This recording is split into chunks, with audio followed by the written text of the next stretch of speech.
ये बात है 1960 के दहाई की। इस वक्त के सदर अयूब खान, आर्मी के कमांडर ऑफ चीफ और वज़ीर खारजा जुल्फ़िकार अली भुट्टो एक अहम मसले पर सर जोड़े बैठे थे।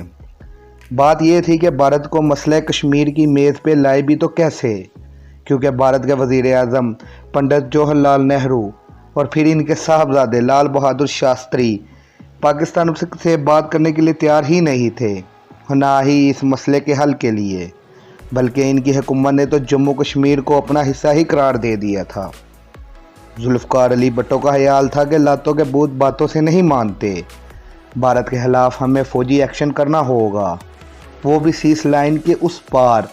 लेकिन जनरल मूसा जुल्फ़िकार अली भुट्टो की ये बात सुनकर सख्त परेशान हो गए।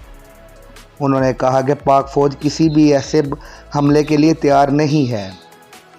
इस हमले के लिए पाक फ़ौज को साल 2 साल की मोहलत दी जाए। भुट्टो और जनरल मूसा दोनों ने अपने ख्यालात सदर अयूब खान के सामने रख दिए और अपनी बात मनवाने के लिए सदर अयूब खान पर मुमकिन दबाव डालने लगे। अब बोल सदर अयूब खान के कोर्ट में थी कि वो क्या फ़ैसला करे।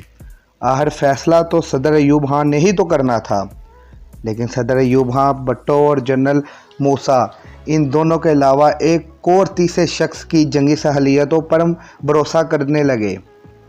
इस शख्स ने इस ऑपरेशन के लिए एक ज़बरदस्त प्लानिंग भी कर रखी थी और इस ऑपरेशन को शुरू करने के लिए वो 10 हफ्ते की मोहलत मांग रहा था। ये शख्स कौन था और इसका मंसूबा क्या था? मैं हूँ मोहसिन अली। जागो और देखो पाकिस्तान सीरीज़ 1965 एपिसोड 1 में हुआ क्या था। पहली किस्त में हम आपको सिर्फ यही टॉपिक दिखाएंगे।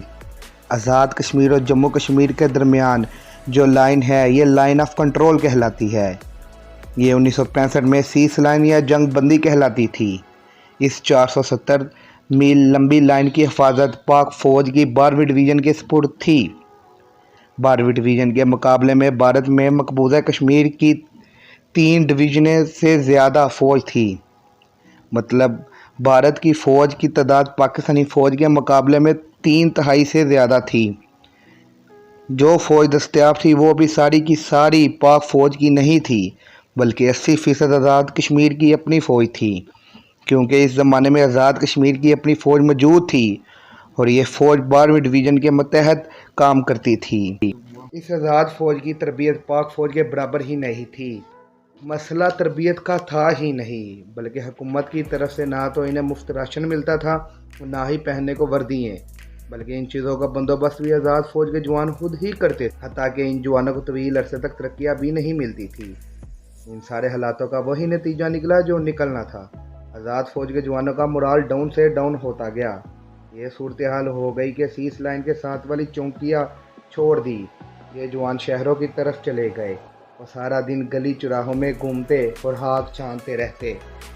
इस बात से इन्हें कोई गुरेज नहीं थी कि इनकी छोड़ी हुई चौकियों पे कोई और काबिज ना हो जाए, और ऐसा ही हुआ। 12वीं डिवीज़न ने आगे ही नफरी के कम होने की वजह से सीज लाइन के करीब जो चौकियाँ कम बनाई थी, जो चौकियाँ बनी थी वहाँ से फ़ौजी वापस आ रहे थे। नतीजा ये निकला कि भारत के फ़ौजियों ने सीज लाइन क्रॉस करके जो चौकियाँ खाली थी वहाँ चौकियों पे ये काबिज हो गई और पेट्रोलिंग करना शुरू कर दी। वहाँ के देहातों के लोगों को हरासा करते और इससे बढ़कर लोगों को लालच देते या इन पर तशद्दुद करके इनको अपना जासूस बना लेते। सीज लाइन के पास वाली चौकियाँ जहाँ अभी आज़ाद फ़ौज के सिपाही मौजूद थे, वहाँ के भी हालात इतने अच्छे नहीं थे। इस इलाके में भारतीय फ़ौज गोलाबारी करती जैसे आज भी करती है। इस वजह से लोगों का माली और जानी नुकसान होता। 12वीं डिवीज़न की कम नफरी और वसाइल की किल्लत की वजह थी पाकिस्तान का सिक्योरिटी डॉक्ट्राइन। पाकिस्तान का सिक्योरिटी डॉक्ट्राइन क्या था, हम आपको 1965 की एपिसोड नंबर 2 में तफसीलन बताएंगे। अगर आपको हमारी वीडियो अच्छी लगी हो तो बराए मेहरबानी से सब्सक्राइब करें, लाइक करें, शेयर करें। शुक्रिया।